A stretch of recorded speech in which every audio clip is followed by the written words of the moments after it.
Hallye from Northside Neighborhood House. Today we're going to be making some bread, homemade from scratch. It's going to be amazing. Our first step is to thoroughly wash our hands. So I have some antibacterial dish soap that I'm going to use on my hands. I would recommend using hand soap to protect them. But 20 seconds.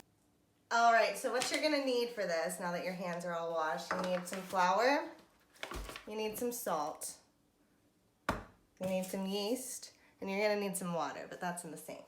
Step 1, you're going to need 3 1/4 cups of flour.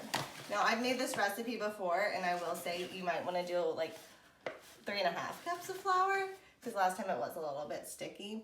So you just put it right in your big old bowl. So now that you have your 3 1/4 to 3 1/2 cups of flour in your big bowl, you're gonna put the yeast in there. We're gonna do all of our dry ingredients first and then give it a stir and then do our water. So just open up your yeast and just dump it all in. I'm not really sure how much yeast comes in a packet, but it's plenty. So now you want to measure out your salt. If you're using a coarse salt, you can use 2 teaspoons. If you're using just regular table salt, maybe do 1.5 teaspoons because that is a little bit more salty. And you don't want your bread to be inedible.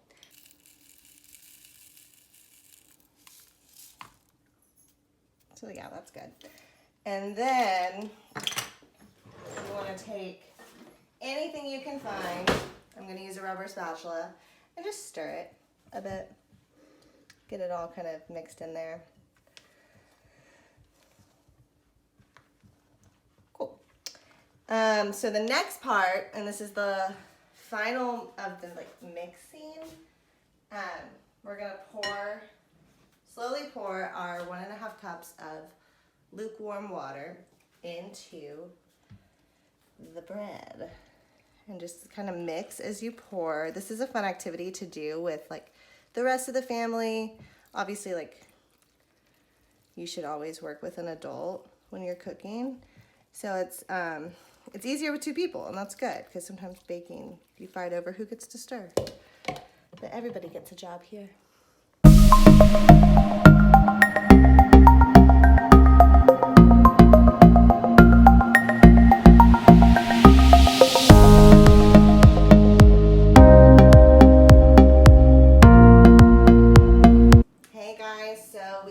Dough sit overnight, and look how big it got. This is perfect. It's exactly what it needs to look like right now. The next step is to get some flour, get a baking sheet. It doesn't have to be this big, and it can have rims on it if that's what you have.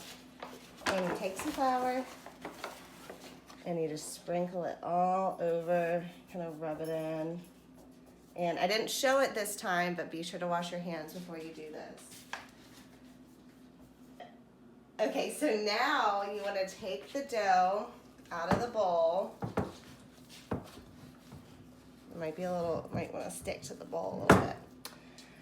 Put it on a cutting board or anything you can cut on. Take a really sharp knife and just cut it in half.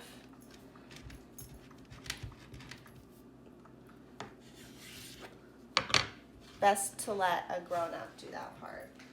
So now you're going to have 2 halves. You take one, you come over to your baking sheet, and you form it into kind of a baguette form. You just mold it. You want it to be kind of long and kind of thin.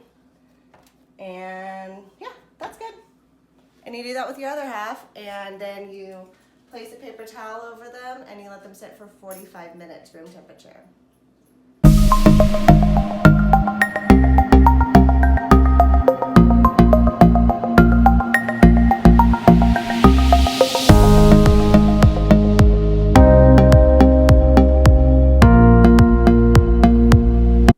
So now you can enjoy a good piece of toast with your homemade bread.